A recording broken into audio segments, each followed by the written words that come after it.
incredible environment. I don't know that I just got a text from my wife. I've never seen our fans not leave the stadium like that, even when it rained. You know, Claude, they had a seat in the house other than the ones they purchased. And our fans were elite today. We asked them to be. They responded, and they get the second place vote because the players on this team bought in. And they understood the plan, they executed the plan, they played extremely physical, they played without ego, and they played complementary football, which is always important. Really proud of the way our guys played.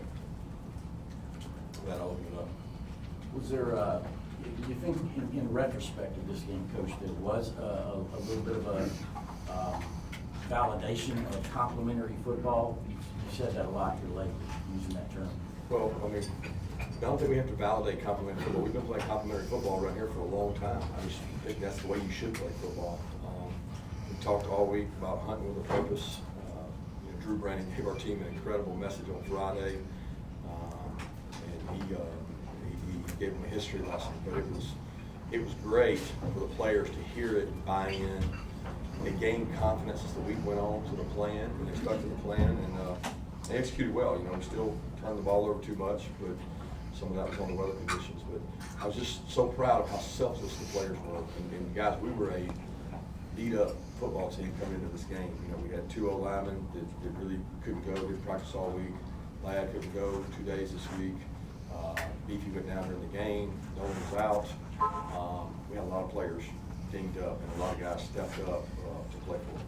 Kirby, how aggressive was that game plan? I saw you on Game Day today talking about cornerbacks being on islands, potential hidden heroes. I mean, just how hung out were some of those guys in coverage? Well, they'll never be not hung out when you play them. I mean, there's not another way to do it.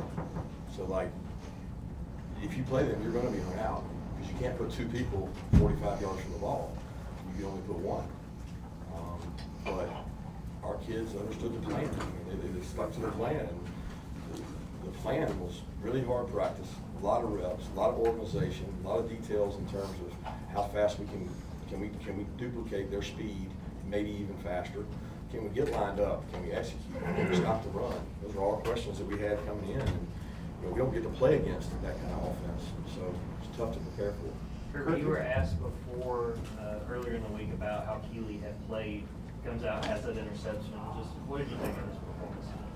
Yeah, he's resilient. He's a competitor. You know, he texted me on, I guess it was Sunday morning as we were getting ready for Tennessee, and he's like, "Can I come see you?" And I'm like, "What's going on?" And he's like, "I want number 11." I'm like, "Well, that's not the game plan.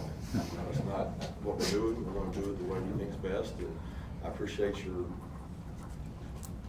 energy, your enthusiasm, but we're going to put a plan together, and we're going to ask you to execute it, and he bought into that. He practiced really hard this week. It was important to him to play well. Kirby, players were saying that Nolan Smith kind of spoke to the team a little bit before the game. Kind of what effect did that have? I didn't hear him. I know I heard his voice talking in there, but I don't know exactly the message and what he said. But I mean, there was a lot of guys that spoke up and said, "Hey, this guy would be out there giving it all for us. The thing we can do is come out and compete and play for him." Because, you know, Nolan's unique. Nolan plays for the University of Georgia.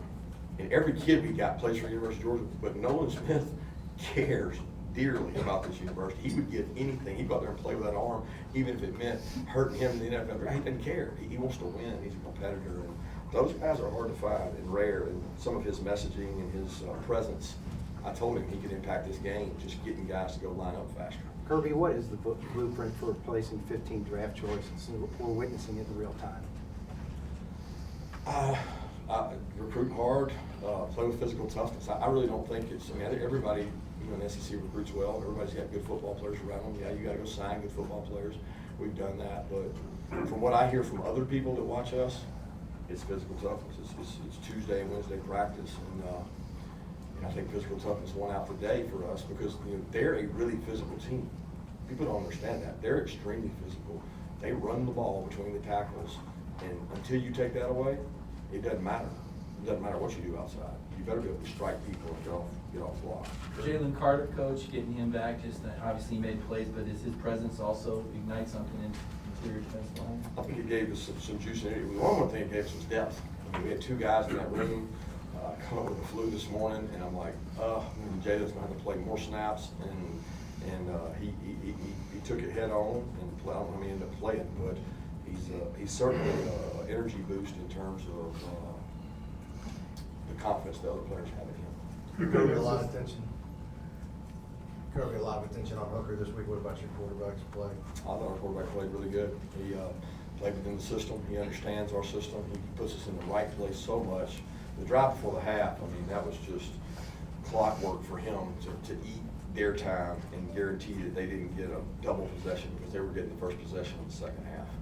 And it was critical. That middle 8 that he did a phenomenal job. If anything, I slowed him down because I wanted to make sure they didn't get a possession. But he converted that 3rd and 5, and it only left us with 1 play instead of 2.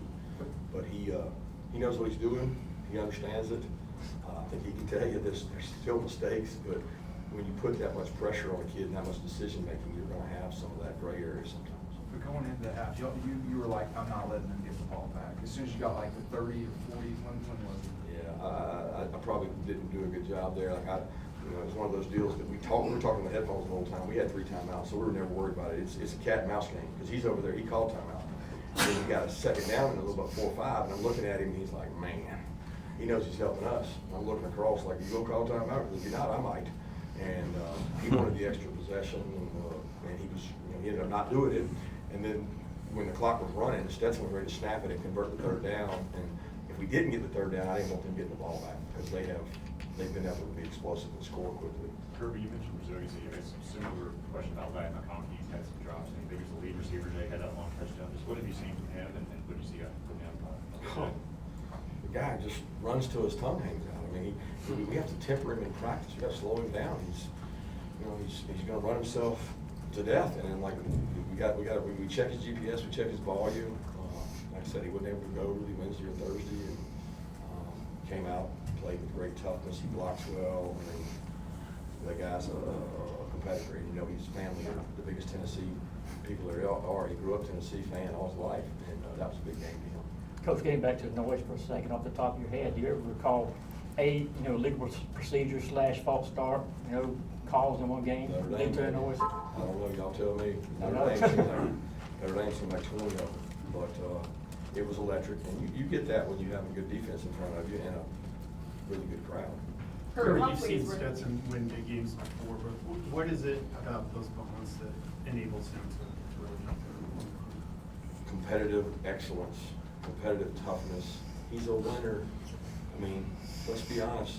The guy wins. The guy knows how to play the game. He understands what people are doing. He came off the field one time, and we were frustrated. And he said what coverage it was, and a lot of people were saying it wasn't. You go back and look. He was right. He sees the coverage. He understands it. He's stubborn as hell sometimes, but he's a competitor, man. Can you talk about your vulnerable offense? Do you feel like the front and the back end of your defense kind of took it in first line? I don't know. All the stuff that was written and said, we never utilized it, said anything. I mean, they get questioned all the time because all the other guys left. But because the other guys left, why does that matter? Like they got here on their own merit. So like the question, I think the biggest confidence question for them was Tennessee, because they are explosive. They are really hard to stop on offense. So there was some doubt and question marks there, but they bought into this plan. I mean, every coach, 5 coaches of defense go over the exact plan every day. This is what we're doing. This is how we're doing it. We're going to keep it simple. We're going to line them fast. We're going to strike blockers. We're going to play people. We're going to keep the ball in front of us. We're not going to let them be explosive. We're going to affect the quarterback. We're going to buy into it. And if everybody does it, we were talking about the plan every time they came off the field, and they executed the plan. Coach, how pleased were you with what you guys were able to do on the line of scrimmage tonight? Very pleased. I think the line of scrimmage always dictates the outcome of games, because eventually you have to be able to run the ball some. And we were able to run it, and I don't know, I still feel like they ran it well late, but like we controlled the run game.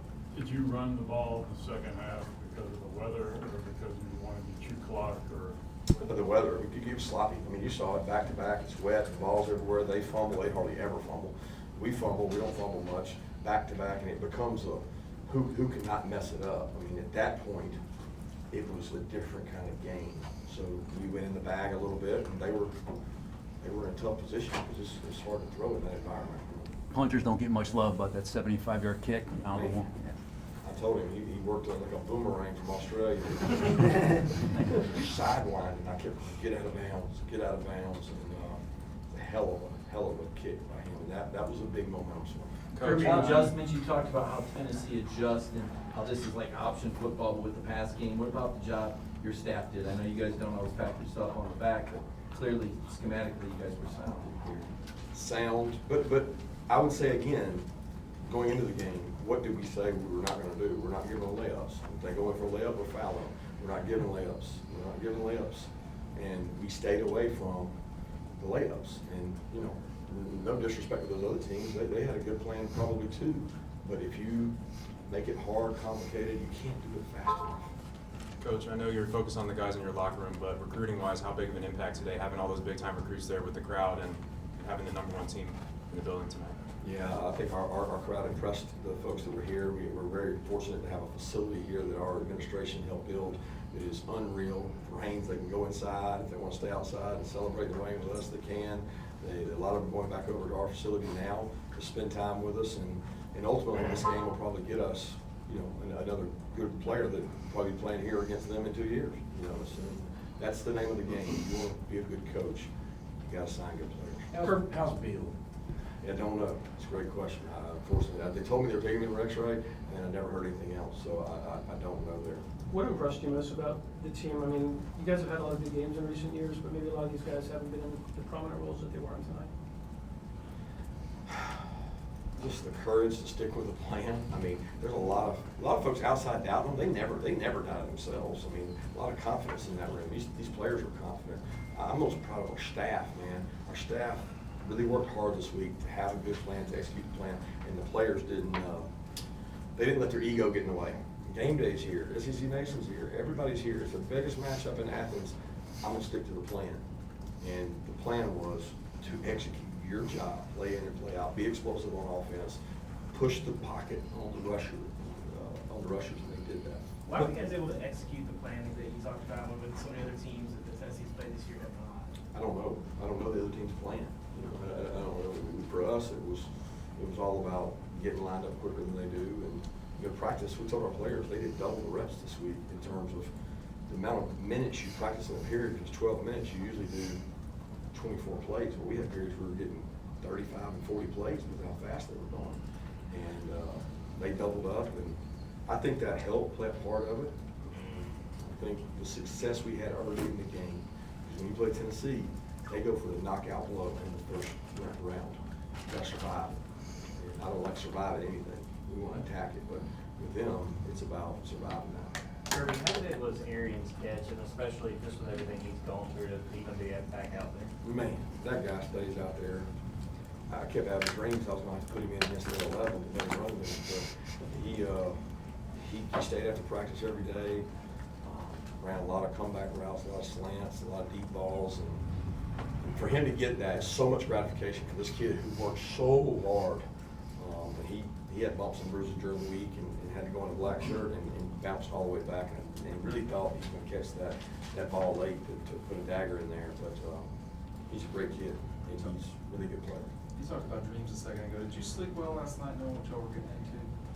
I slept better as the week went on because I felt really good in the plan we had. I thought we had to execute it, and I told my wife and kids leaving today, I said, we've done everything we can do. We've put together a great plan. Our kids have bought into it. We're executed. You know, I knew that our crowd would impact the game. And someone texted me and said, hey, remember Alabama Auburn last year at Auburn? They had crowd noise galore, and they had all those sacks. And it goes back to when you play on the road in the SEC, you can't account for that 0.2 seconds of get off. It changes the rush, and it changed tonight. It helped our rush. Your players would be out dancing with the student section for 15 minutes after the game. For the most part, it seemed like everybody just kind of headed to the locker room. Is that something that they just instinctually, you beat the #1 team, but it didn't, you know, celebration-wise, at least outwardly, it didn't seem that way. Is that just a mindset that this is not the end? I hope they're just not ready to get downtown. I hope that's not. They buy into it. They understand that humility is a week away. They got to go to Starkville next week, which is a tough game. And I'll be honest with you, our guys probably want to get in there to go in there and celebrate. Half of them don't even get their phones as soon as they walk in. So they're like, you know, I can't say that. They're just like little like my kids. They want to go get their phone and see what somebody said about it. So y'all say nice stuff about it. Let's take two more questions. Oh, is this gonna break a record for us? 2 hours? Two more Kirby, questions. you've Quick been question. there a long Quick time. Was this, just the loudest ever? I always tell people, when you can't hear, it's deafening. Like, what's more deafening than deafening? They have that little decibel things. I don't understand that thing at all. There's no way it's accurate. I look at it as Kentucky was loud, Arkansas was loud, Notre Dame was loud, it was loud, and loud is loud. So there's a point where you cannot hear. And I was proud of our fans because I don't know if our stadium is exactly built vertically for just crazy crowd noise, but they were impactful tonight. Quick question, Coach, about defensive scheme. Hi, Coach, how you doing? Talking about Javon Bullard as far as coming off the edge.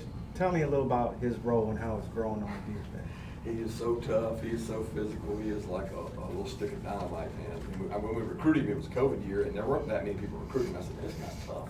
He loves contact. He gets people. And Schumann and the defensive staff, I give Schumann a lot of credit. He came up with a couple plays that he thought would disrupt them. And we kept running the same thing. He was like, we can't run again. We ran again. So we can't run again. He ran again. I'm like, geez. Bullard kept coming off the edge and was really impactful as a rusher.